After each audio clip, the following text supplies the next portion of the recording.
Super. Okay, cool. Thanks, David. Recording's in progress. So, lots to do around finances. We're going to cover a few topics. We're going to cover settlements if you're managing properties, how to do additional charges for these property owners to pay, which will come off of their settlement, and then how that integrates with Xero and how we feed all of that through. So this is very much relevant to a managed portfolio rather than an owned portfolio. Of course, the Xero integration is relevant for all types of portfolios. Because not everybody's going to use Xero, I'm going to take care of first doing everything in COHO that is standalone that you can do, and then we'll move on to how does that integrate with Xero. In the previous session, the rent control session and credit control rent collection, I covered how to set up a tenancy and do those charges, so we will just jump straight into it. I've got a bunch of tabs open, so we'll go through that. But primarily, we're going to be looking at these properties, the 4-gate flats, which are all owned on this account by a property owner called Raymond James through his limited company. And if you, within this property owners panel, you can actually see a quick overview of which units, along with what kind of instruction is in place. And I will draw your attention to flat 5, which doesn't have a percentage. The percentage on that flat has been set as 0% because we have a fixed management fee in place, and we'll cover that. So, assuming you've got your tenancy set up, the first place you will typically go would be to the finances panel, which is in this navigation, finances. And for my own sake, I'm going to actually minimize this navigation. See, there we go. I'll bring it to the side. Within COHO, rents and charges to the landlords and the money that you need to get paid out, your management fees, the amounts that you have to pay to tradesmen, all of those create financial items, very creatively labeled. And from the financial items, we can really understand all the money movements. Initially, it can be a bit overwhelming just looking at everything. So I usually recommend that you limit it to either a specific property owner or specific flats. Do remember that you can also filter by properties tagged with, so you could look at a bunch of properties at a time. If we go ahead and kind of deep dive into one specific property and we enable the client money, we can really get an understanding of what's happening here on the account. There is a tenant, Timothy Fuller, who has a rent of £100. He's not paid that rent yet, which is why there's no tick box. And that will not be dispersible yet because it's not been received yet. Then you've got charges like this repair charge and the supplier commission. There's also a parking surcharge, which does sit on somebody's account, and that one's overdue but also not paid. So again, that parking surcharge wouldn't be dispersed. This management fee is an interesting one. The management fees are generated by the system based on those percentages that you've set up. And in this example, we can see that it relates to a rent in December. And because it's already been paid, it's ready to be dispersed. You can feel free to open that up and you will see that the property owner will effectively pay the £120 since there's VAT added. We extend this time range to include December. We'll almost certainly be able to find that rent, and we can see that that rent's paid. So interestingly, on Timothy's rent book, we have a case where December's been marked as paid, but November's not. And of course, this is all dummy data. So usually you wouldn't attribute this 7 November payment to December. You'd probably attribute it either to November or to one of the historic arrears. And so, yeah, that's how you find these financial items and understand what is going to get paid out to who if you need it. Ideally, you don't need to use that screen at all. Ideally, you're actually going to come into the settlement screen where I've already created a draft settlement running all the way to the 31st of October. And if we open that draft settlement, we've got 3 parties to any settlement. You've got the organization, which in this case, perfectly prepared properties. That will be you, your organization. And if you open that up, you can see exactly the earnings and expenses that your organization will have and where that money is moving from.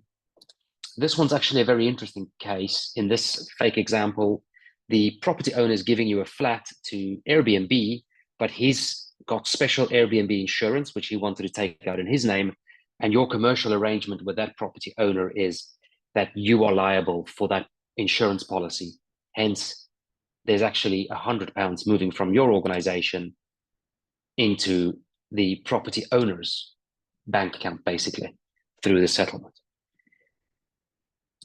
So if we close that and we have a look at what Mr. Raymond James is going to earn, we'll see what's quite typical is that the property owner will have a bunch of rents coming in for his entire portfolio. These rents are based on actual money received, not just that it's been charged. There's obviously not possible for you to pay him out for rent that hasn't been received. And then a bunch of deductions. That's a very typical format for a settlement statement. Your management fees relating to those rent charges. We can see here that the organization's done a bunch of inspections that are a chargeable service, and that income part for that Airbnb insurance. The third column here is not that interesting, the suppliers column, because we'll handle that through Xero, but it does give you a quick insight as to the supplier charges that went off of these accounts. So you can see there that a third party has been instructed spotless clean. They've gone and done some work on behalf of the landlord. You are either paying them from your client money or from your working capital. And in this example, it's being paid from client money because there's no income for your organization for the equivalent amount. And it's just there as a convenience that it shows you those amounts. Most of our clients are actually paying tradesmen before they make the settlements. Okay. How did we get to a settlement? Well, it's quite straightforward. We obviously click this big create button. You can choose to do one settlement per property, or you can do a settlement for the entire property owner. For simplicity, I will choose the property owner. It auto fills it for the current month. You can choose to include items that are from the past that have now become payable or settlable. So that would be rent arrears that's been paid recently, but perhaps it relates to June. Typically, you want to include that. And then the same is the second question, but it relates to the future, which would be, for example, if a tenant's paid 6 months rent in advance for December all the way to May, do you want to pay that money out to the property owner with today's settlement, or do you want to wait for those actual time periods to come to pass before paying it out? From there, you get a preview of what's going to be included in your settlement, and you can decide to exclude individual items. If you exclude them, they will be available for the following settlement that you create. So here we can see a fair amount of rents have come in, the management fees associated with those rents.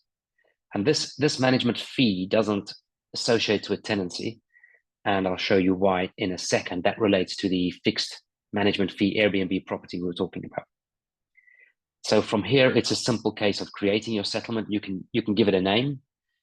We've given it the name that just relates to the time period, but you may want to change that. And all you have to do is go and create that draft settlement. You can see here that we now have the 1-13 November settlement, the one I've just created, in a similar format. Here we have all the line items that we just included. Again, the property insurance, and on the organization side, all of your income and the expense for the property insurance. Now, let's quickly discuss the fixed management fee. This one here is a management fee that's been added manually.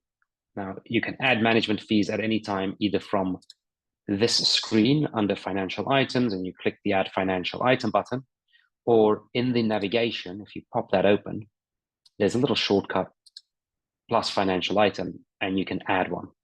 So that would be one way of adding a management fee. You could say that your team's done it, it's a management fee, and here you go, management fee. Alternatively, you could just create your own new category for fixed management fees, and that category will then be created and perpetuate. Alternatively, If something is chargeable to the landlord, but it was not done in-house and you have to pay out to a third party, you will typically choose that it's been done by someone else. In our little example, we'll create a gas safety, and we will choose the supplier. And it's quite important to choose the supplier if you are going to use the Xero integration, as we need to know where that goes. So obviously that'll be for Fast Plumbing, and they've charged us £90 plus VAT for the work that they've done. That screen is all about what you pay them. This screen is about what you pay the supplier. Then when you get to the next screen, it's all about how do you charge that to the property owner. The first option is you don't. Ideally, you don't want to do that. You do want to charge the property owner. Cost only is exactly what it says on the tin.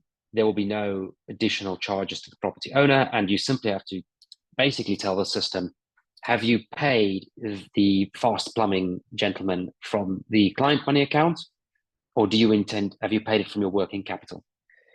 And there are implications on the settlement. Very short and very sweet. If you say that you've paid it from working capital, then you will earn that invoice into your bank account, and then you have to pay it from your bank account to the tradesman.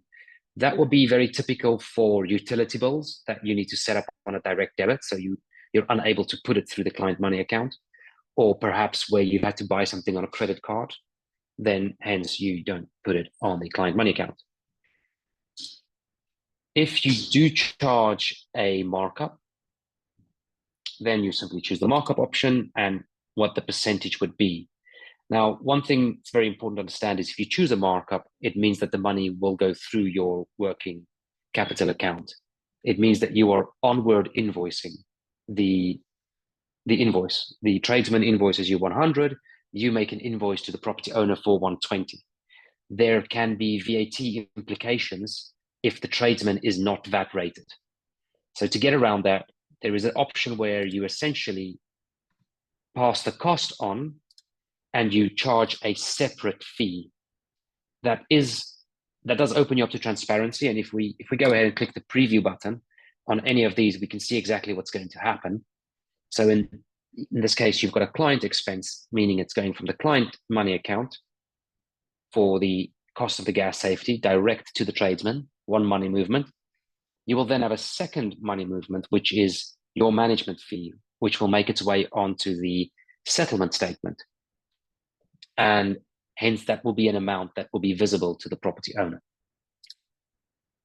There is a third type of way that you can do that onward billing, which is where you have an arrangement in place with the tradesman. So in this case, we're paying 90 plus VAT, but we have an arrangement with this tradesman that we get 10% commission. So the property owner is still paying the 90 plus VAT, but of that £108, your organization will be keeping £110.80, which is the 9 plus VAT, and hence the tradesman will be receiving a reduced amount of money into their bank account. And that could be a good way to both get around the VAT problem and not put it too much in the face of your property owners that you are making a management fee out of facilitating works. And it's as simple as going and creating that item. So that is where this supplier commission comes from. And I believe we have actually got an example on the settlement statement of a commission. So this is a commission on the repair that's over here. And you can see the property owner's view. He only sees £110 as a money out, but you've got your extra commission there. And on the supplier side, we can actually see that that repair originally cost £100, but £10 has been deducted for the commission. So in fact, in this case, the electrician is getting £90 into his bank account, yet the property owner is paying 110. So the organization is making a total of £20. Once a settlement is in a draft state, you can pass it on to another staff member to review, or if you're happy with it, you can just go ahead and approve it. I am, in fact, not going to approve this one for November because I want to keep it around. So I'm actually going to just delete it, which will just make those items available for a settlement. And I'm going to approve the one that I've created earlier, which is as simple as clicking this approve button. Once a settlement is approved, you can start marking items as paid, or if you have a Xero integration, it will start synchronizing into Xero. Then if you publish it, that's when it's made available to the property owner through their portal and potentially in the future through an email. So that's the main difference between approve and published. Published is just let the client know. So I'm going to go ahead and publish that so that we can demonstrate here the published record. And let's close that. If you now open any of these individual settlements, you will be able to access the settlement PDF file. So here we are on Raymond James's account. This PDF, James can access through his login on the portal. So there's no need for you to manually email this to James. It's simply a case of opening it up and having a look at it. I seem to be having some challenges with my internet. There we go. Perfect. And these are essentially one page per property, and they're very detailed with a full breakdown. Hopefully that will result in a reduced amount of inquiries from your client regarding where's my money for this specific tenant for that specific month. If you use the Xero integration, there's no need to mark any of these as paid. We will get that data back from Xero. If you are not using the Xero integration, perhaps you are just manually making these bank transfers, then it's highly advisable that you mark them as paid as and when you pay them to avoid a situation of double paying them. As far as the settlements are concerned, that's it. It doesn't really get more complex than that. You can see the little gray icons here means that they've not been paid out, so they're pending. And on the settlement page itself, if we click this loading button, we'll see some numbers. Specifically, you've got 2,387, which is to be paid, which relates to the amount that you have to pay out to the property owner. So you ideally want to see that number be 0, which means you've paid your clients. And you can also see the unprocessed amounts. These amounts relate to the settlements that have not yet been started, where if you create a settlement, it'll actually pull in all of that data, the unprocessed ones. And we should see these balances add up. So yeah, that's just a way to keep on top of which ones to find. Should you ever have a question about which property a settlement lies in, there's a quick little shortcut here. Go pick a specific settlement. And then I did skip past that fixed management fee. So fixed management fees and any other fixed expenses for the property owner, you put in as repeating financial items. So that is how we have put in the Airbnb charge. It's repeating monthly. It gets created 14 days before it's due. The same with this cleaning charge, and here with the fixed management fee. So that's straightforward. Very similar process to creating a settlement item. You put in all the detail you need, and then you let it do its thing. And the annual repeating charges could actually be very useful for a fixed price general inspection service that you offer to property owners. That is as far as the settlements go. And then I did this earlier. I've pre-matched the transactions that I want to match, so all the rent books are in order. We've handled creating additional charges for the property owners. We've not looked at how that links in with maintenance. You have two options with maintenance. You can either simply create the financial item, and then you have to remember that you've already created it, or if you create it via the maintenance ticket, we link it and we keep track of it. So here is an example of a item that is missing its financial item.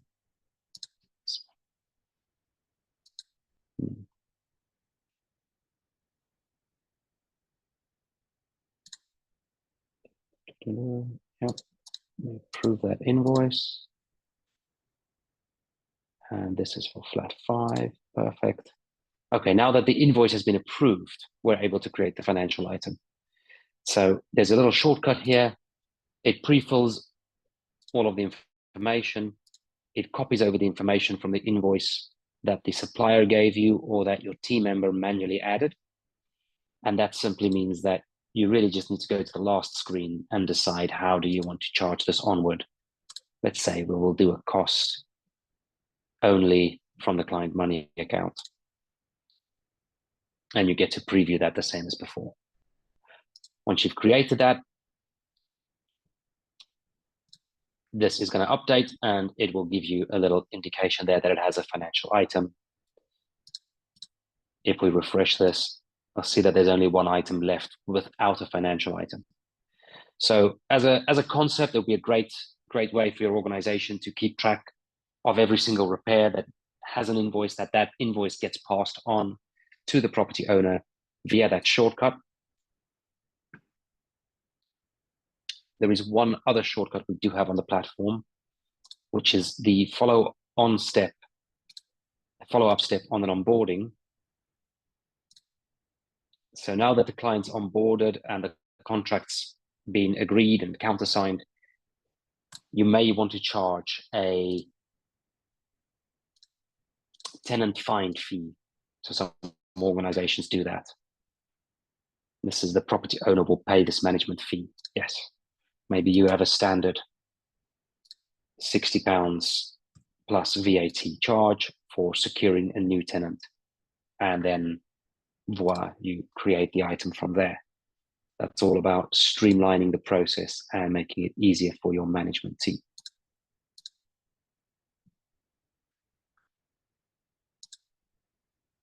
Now, Claire, before I move on to Xero, are there any other aspects that I may have missed regarding the financial items? I don't think so, unless, of course, there is anything else anybody kind of wants to touch on with the financial side I of think it. there's only one thing I'll mention that I did almost forget. When you add a non-rent charge, you do it manually via the rent book, or you create a recurring financial item. You do get to choose who earns that money. That's very important. So it could be that you've done a key unlocking call out for a tenant, and that's money for your organization to earn, in which case you don't tick the box and you leave it as is. Alternatively, if it is an end of tenancy checkout and there are deductions for damages, very often these deductions would be earned by the property owner, and then the property owner will later pay a tradesman to take care of the repairs. So this could be a checkout mattress damages and say this is £100 and that is earned by the property owner. So those two boxes determine where the money will go when you create the settlement. So they're quite important. Yes, let's have a quick look at the questions, see if anybody has any questions. Haven't got any questions in the chat. Does anybody have any questions about the finances panel or anything else they'd need clarifying before we go on to the Xero side? Everybody's so quiet today. That's perfectly fine. Okay. I think the Xero side is the bit that is more interesting and certainly less intuitive. So the Xero synchronization creates items in Xero for you based on what is in COHO. We don't really pull any data back from Xero except for the payment status of the settlements, which is what allows you to not have to worry about marking them as paid in the COHO system.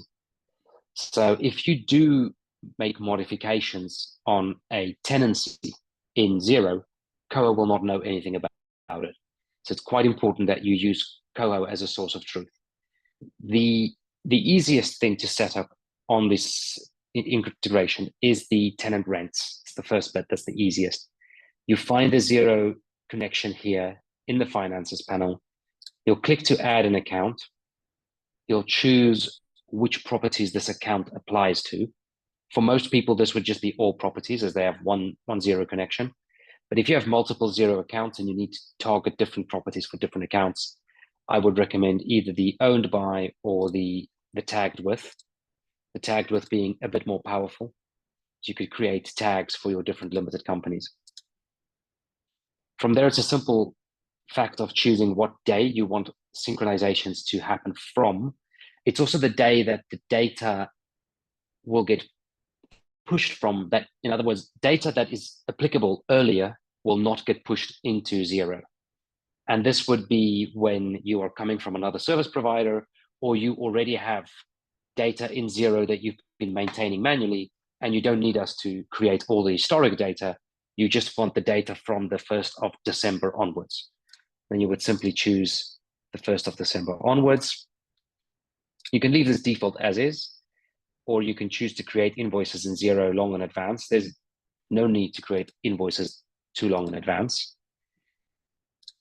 If you're going to pay tradesmen from these financial items and you want to do it via Xero, you turn that on as well. And if you are using settlements, you would turn that on as well. And for these two, you simply get to decide the actual date that you want to start creating the data from. Once you go ahead and create that, it's a simple case of linking to Xero. Now, I can't demonstrate that because I already have the Xero account linked, but you click that button, it takes you to Xero.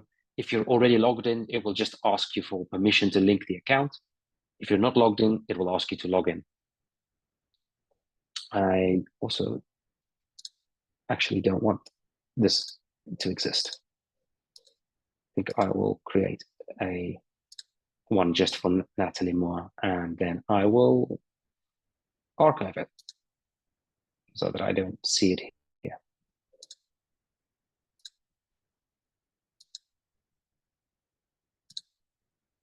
There we go. That's all archived and no longer in my face. Clicking the view button here will open a new screen. So do make sure you don't have any open work on this page. And then that screen will bring you to where you set up your Xero integration.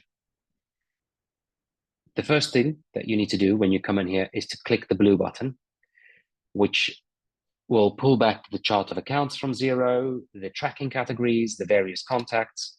If you have a very large organization, it could take a little while. We can see on the output here that only 3 new chart of accounts were added since I last did the pull. Only 2 tracking categories were added, so it only does an incremental. Now that we have all the data in the platform, we can go about mapping the data, which is these on the top. The contacts mapping is the easiest one to explain. We need to have a contact in Xero, which represents your organization. And the logic for that is when money moves from the client money account into your company's bank account, there is a recipient of that money, and we need to be able to tell Xero who that recipient is. For example, on the Xero account I've got here, I seem to have closed it. I will open it. I have a contact for the organization.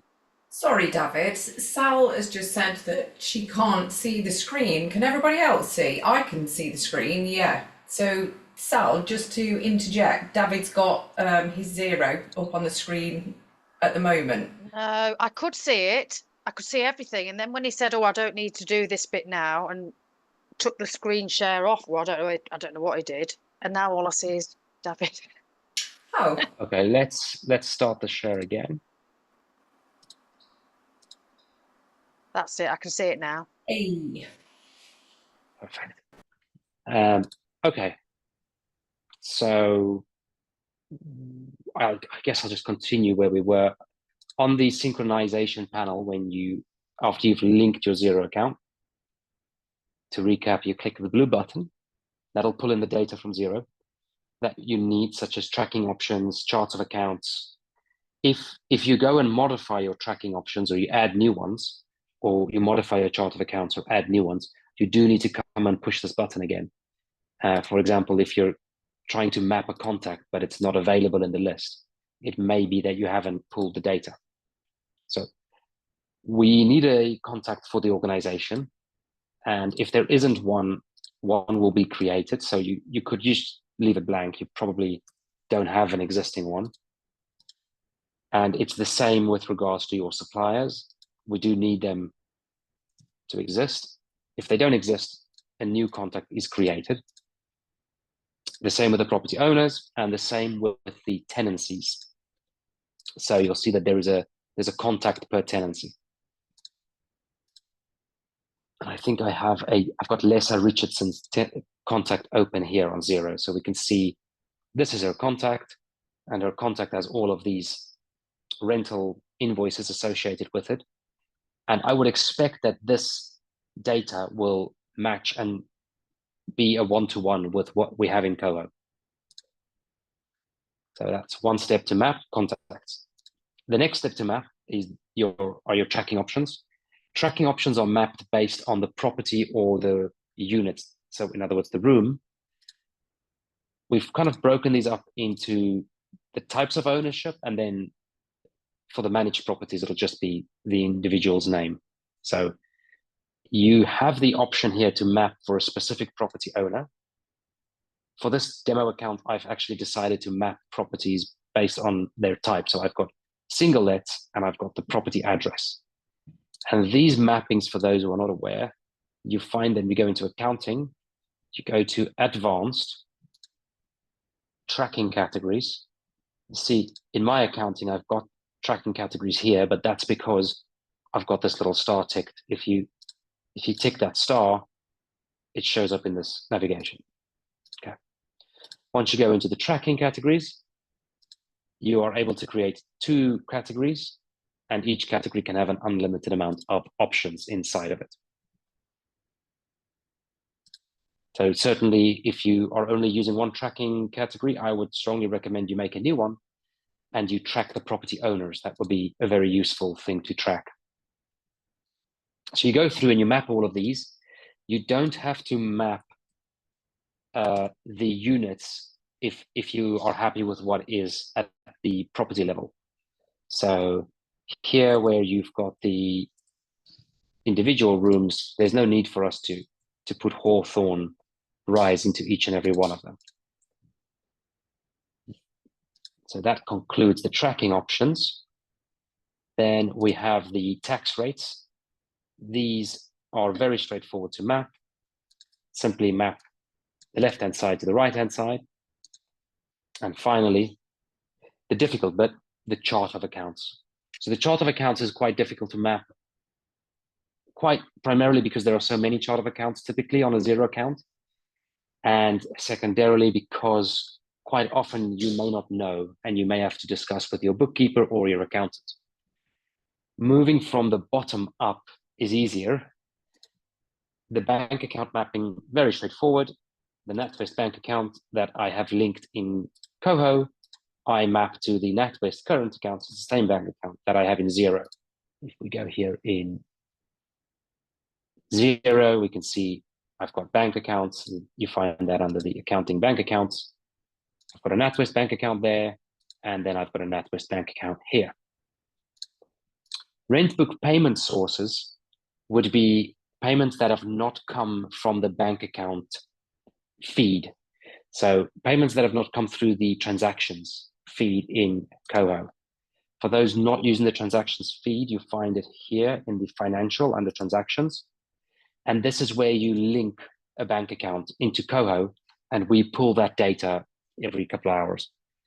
So since I've linked the NatWest account and the bank transactions feed in here, I've mapped that bank account here, and the other payment sources is only where you are manually logging payments. So a payment that's manually logged is one where you or one of your trade agents or manager has gone in to a tenancy into the rent book, and you've done something like, actually, they paid this, and you've just clicked mark paid without reconciling it from the bank transaction. That could be if they've paid it in a different weird way. Ideally, you want everything to be driven from the bank account. Another option is if you log a payment manually by clicking this log payment button. And an example could be that it's a cash payment. And then that would, for example, feed through onto this chart of account under cash. And so if you did have a petty cash in Xero, you may very well map your cash received from the tenant to the petty cash, and that would make sense. Ideally, just get everyone to pay into a bank account. So much easier. The system will not be able to reconcile rents where you haven't mapped the payment source. So it's just something to be aware of. Still related to the rent is mapping where the charges go. So if we look at a specific tenancy, here we have parking and rent. Parking is almost certainly down as a other charge. And if you see, this one is marked as organization income only, while the rent is not, and the rent will be paid out to the property owner. We can see that if we click the load financial items, we can see the rent is considered client money for Mr. Forgate, Mr. Raymond James of Forgate Flats. If we look at the parking and we load the financial items, we'll see that that income is actually going directly to the organization. And that's where these columns come in. So the rent column for a property that is managed will be stuck into the property control account. The other income for a managed property will go into the property control account. So that would be if we add a charge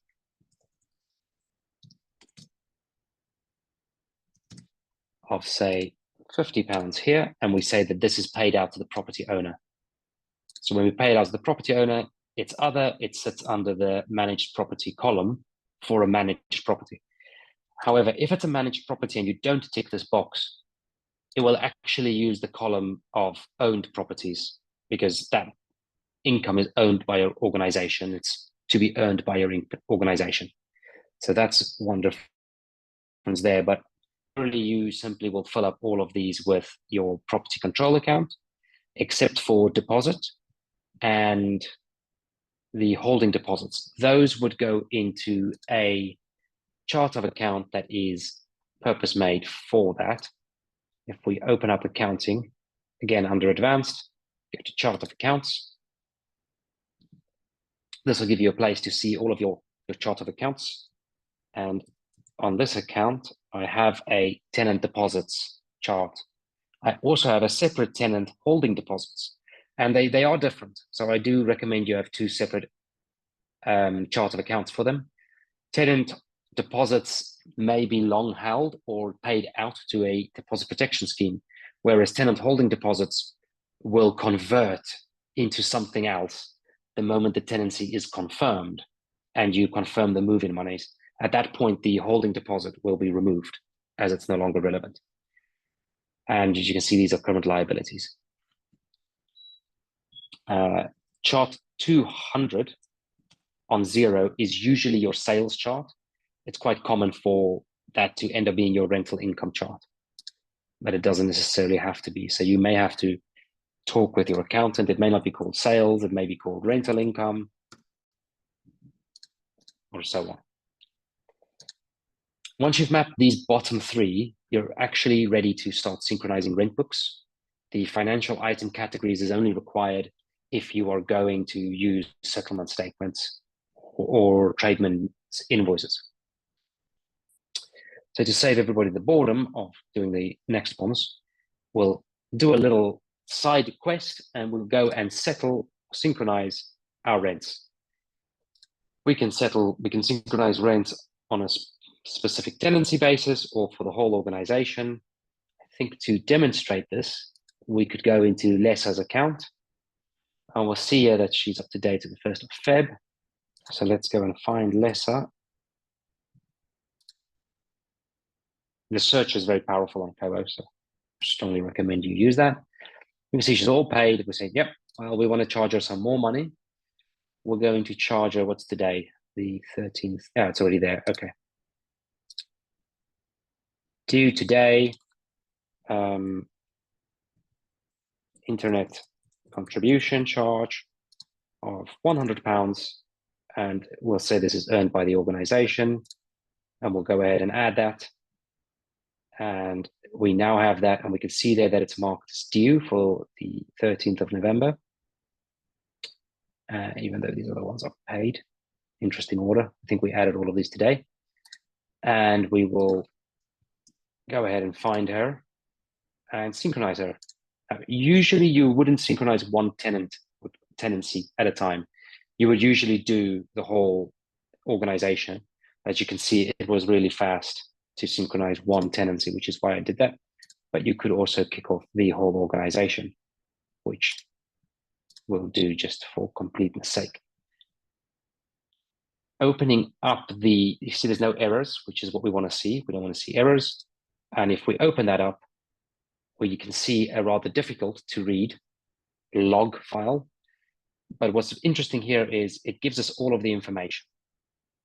It's created a Xero invoice for this tenancy for these amounts.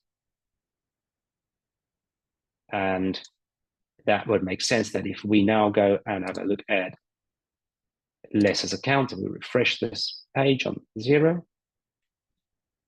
that we will now suddenly see these 3 rents as unpaid invoices. A quick little dive into each one.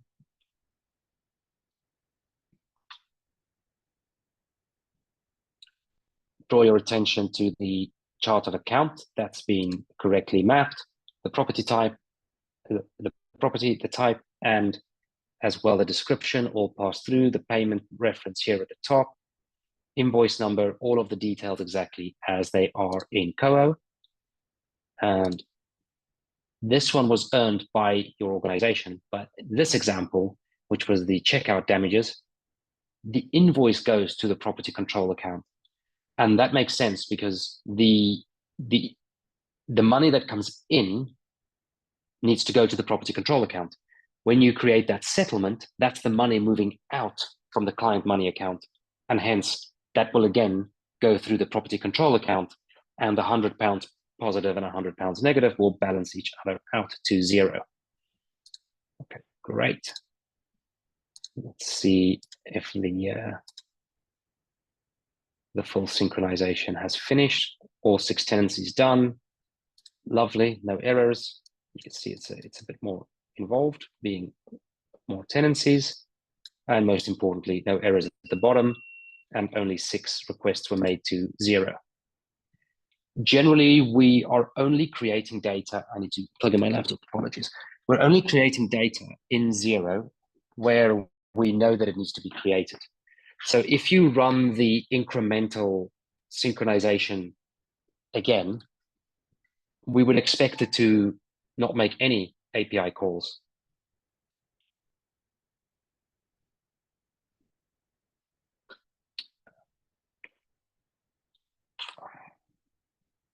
Sorry, apologies, guys. I need to plug in this laptop.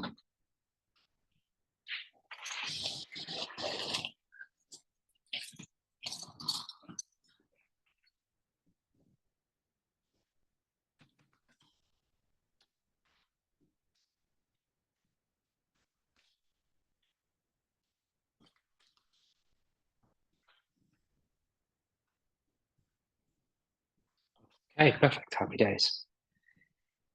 So we'll expect this to run very fast, and you can see there, it says it'll only look at the differences since the minute ago that we ran it. That's getting the rent books into Xero. If you are a owner, self-managed company, and you don't have managed properties, or you're a rent-to-rent, then that is really the end of what you need to do with regards to the Xero integration, as you won't be using settlements and you won't have to concern yourself with synchronizing settlements. You may still want to synchronize the supplier invoices, which is the next bit that we'll come on to. Finish real fast. Going back to the chart of accounts, for the tradesman, for an owned organization, or for a rent-to-rent organization, you would only concern yourself with the two columns on the left. And it's just a case of mapping the categories you've seen previously when you add a financial item. So it's a case of these categories, and when you then choose one, that's the actual category. So these are the parent options. And you'll see these parent options align with these headings here, which are a little bit larger in font. You only need to map the ones that you're actually using. And in a case like this organization, it's basically everything goes to repairs and maintenance, except for the odd bits that are revenue. If you have a managed portfolio, you do need to map the right-hand side column, although it's actually really easy. Almost everything in the right-hand side column, you just map it to the property control account, because that's where it's received into and that's where it's paid out from. When the rent is received and it's for a managed property, it goes into the property control account.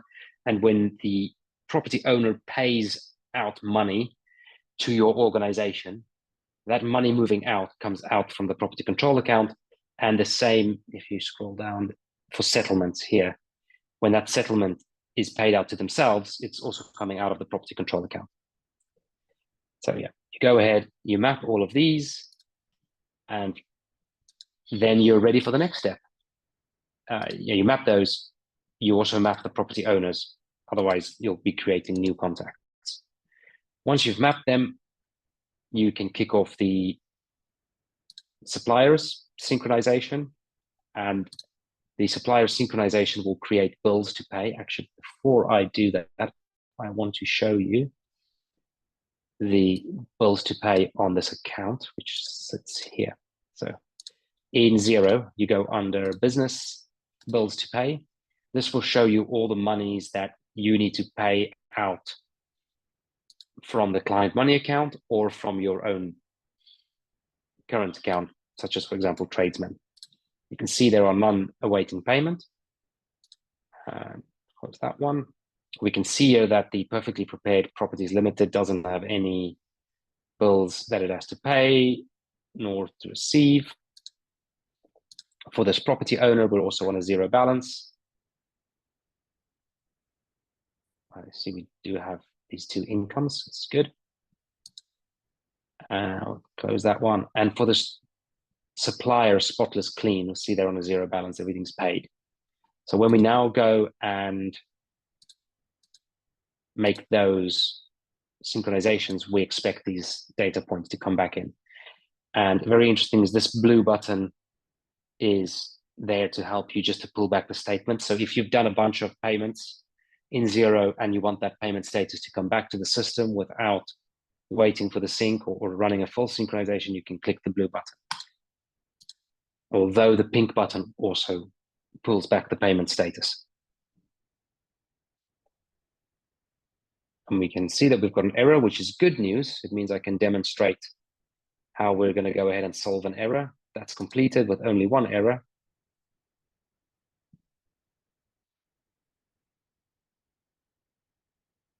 And it's quite a complex one, actually. It looks like we'll have to go and resolve that one, probably in-house. So if you get an error and it looks like this with quite a large output, it's almost certainly something that we would need to resolve at COHO, and you need to raise a ticket for that. There are other class of errors that are for you to resolve quite easily. And here is a very good example. In this case, the file that's been attached to the invoice is not supported by Xero. So WebP is a image file format created by Google quite recently, and the Xero API won't allow us to attach it. And so that's why that error is there. So that's one that you would fix yourself, whereas the one in this example is one that you would need to get us to fix or look into.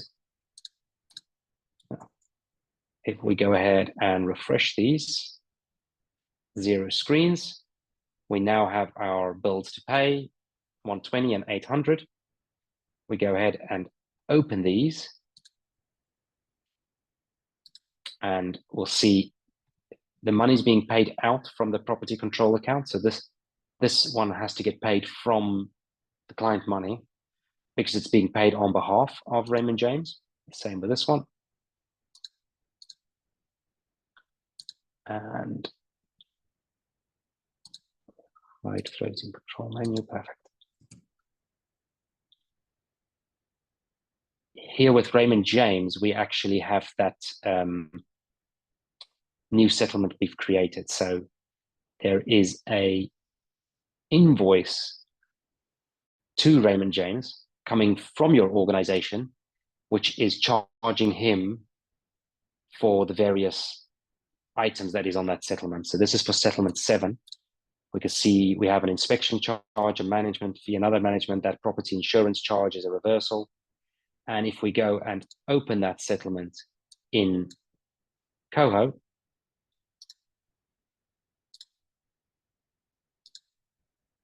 we would expect it to make complete sense. Settlement 7, initial onboarding of Raymond. So we've got the same balance there, and it makes sense that we have 2 inspection fees and 2 management fees. You've got 2 management fees, 2 inspection fees, and that's all there being put in accordingly. And these VAT figures have come from the financial items that have been put in. So in this case, the organization was set up as no VAT. Then on the perfectly prepared properties side, we would have that as a bill. And this bill is for paying out from the client money account, which is basically your organization paying £299.20 from the client money into your current account. And we can see that this has already been paid. So it's already left the client money account, but it's not yet come into the current account, or if it has, we haven't reconciled it. And this invoice is the counterpart of that payment.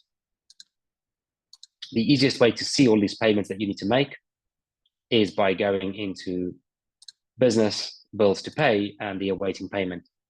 And here we can see the items that we've pushed over as needing to be paid, which is the tradesman invoices. And I think the settlement, I didn't kick it off yet. It's that settlement that we created earlier. Yeah, we did the suppliers, we did the tenancies. We'll just add the settlements as well.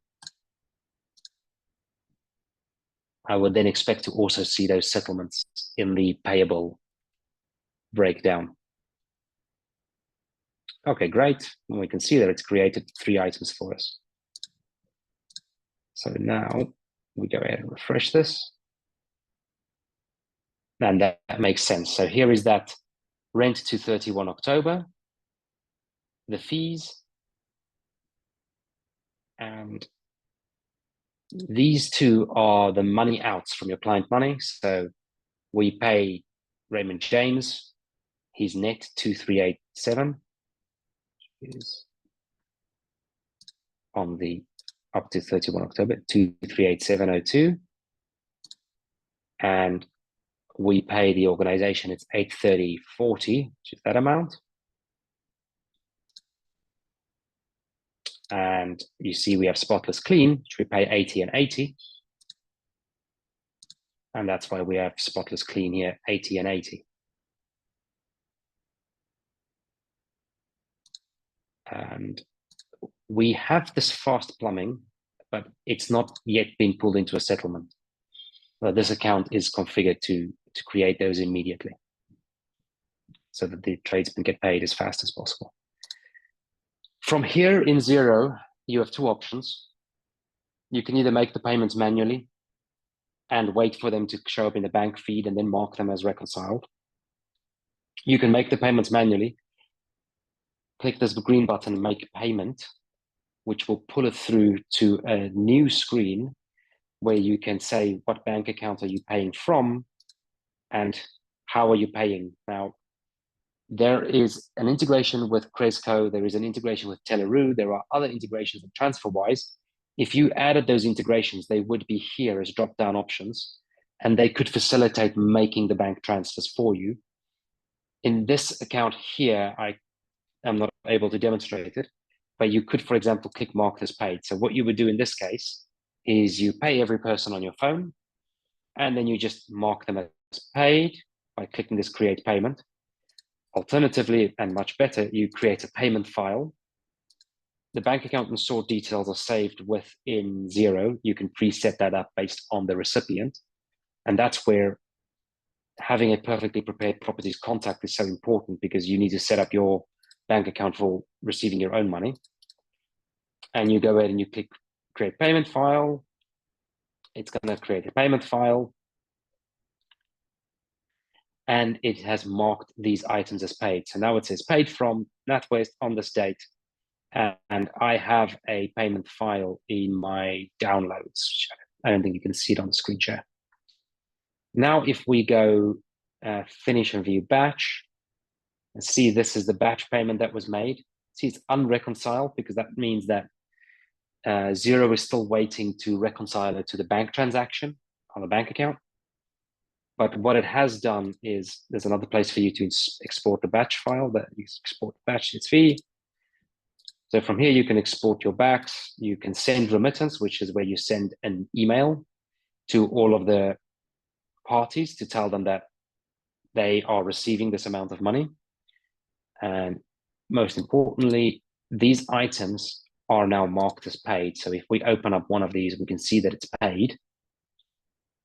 And if you follow that payment through, it takes you back to the batch payment.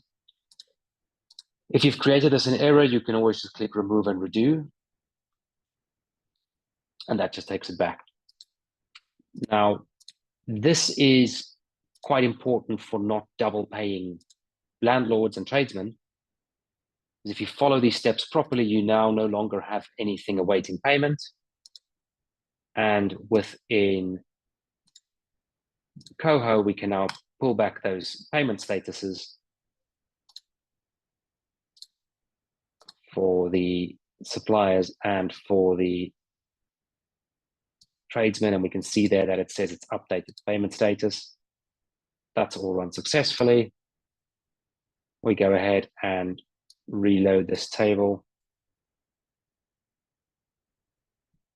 And we can see these have now been marked as paid and partially paid accordingly. And that is how the item below was marked as paid. The perfectly prepared property is not yet marked as paid because the invoice itself is still set as awaiting payment. And I think it's the other invoice. How much is the amount? 830. So on Raymond James, if that 830 was marked as paid for the invoice, then we would expect to see that reflected as paid on the account there. It's a little bit complex. It's a little bit involved. Most settlement processes are. Real great advantage of doing these settlements this way and using the power of Xero to also track it is that you have full auditability. Your accountant can open up and trace an invoice. They can go to the supplier to see all the invoices you paid them. Those invoice files are attached. And the settlements are also attached.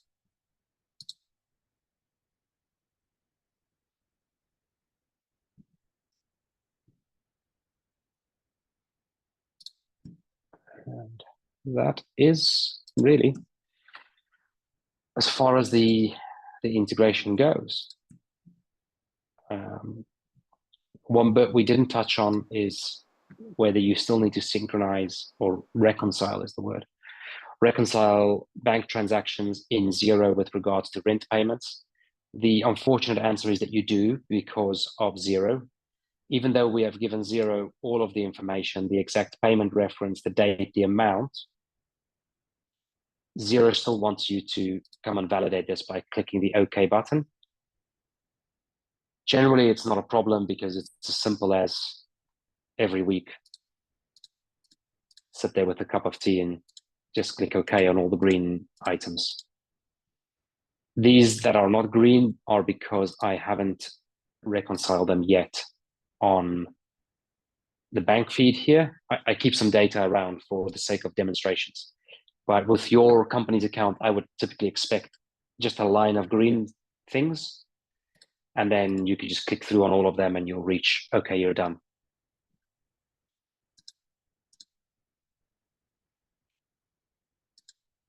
And that really concludes as much as I can do on a generic demo. For really large clients, we do have to help them on board a little bit. There's quite a bit of complexity with Xero. If you know what you're doing, by all means, go ahead and connect your Xero account and give it a shot. And the more you do before you reach out to us, the better for me. That leads me on to a question, actually. So Nikki did ask and said, is there any help? Do we offer a done-for-you service or anything like that? Yeah, that wouldn't be me that would do that. So yeah, I'll throw in that question your way, David. I mean, we do have, if you go to coho.live/training, which is just a very basic URL, we do offer training in Coho, paid for training. If you have any questions and you try to give it a shot yourself and you don't need a full 1 hour hand-holding session, then by all means you can raise support questions on Discord and we'll answer those as best as we can. Where you have a very complex setup, it may very well be best to book a training session and also to bring your accountants into that call. And I can assure you that we're significantly cheaper than your accountant's hourly rate. Sorry, that was a joke. It's supposed to be funny, Claire. Sorry.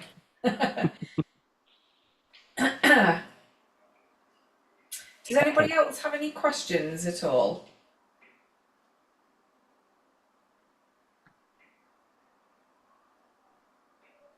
Yeah, it'll be going on to YouTube. I have recorded it, so as soon as we've finished recording it and it's done its processing thing, we will get it uploaded to YouTube, yeah, as soon as possible. Hey there, Claire. Hey, David. Hi. Great meeting or presentation. And I just want to say, as challenging as I kind of found that to follow in places, it's definitely, I just wanted to tell everybody who's on, it's really worth it once you get through it. It's really a breeze now on the other side with our integration. And we were really reticent and nervous about moving to Coho because we were Xero Arthur babes. But it's really good now to be on Coho and to have that integration to Xero working so well. So thank you to yourself, David, to you, Claire, and the rest of the team. Oh, that's really nice to hear, Nikki. Thank you.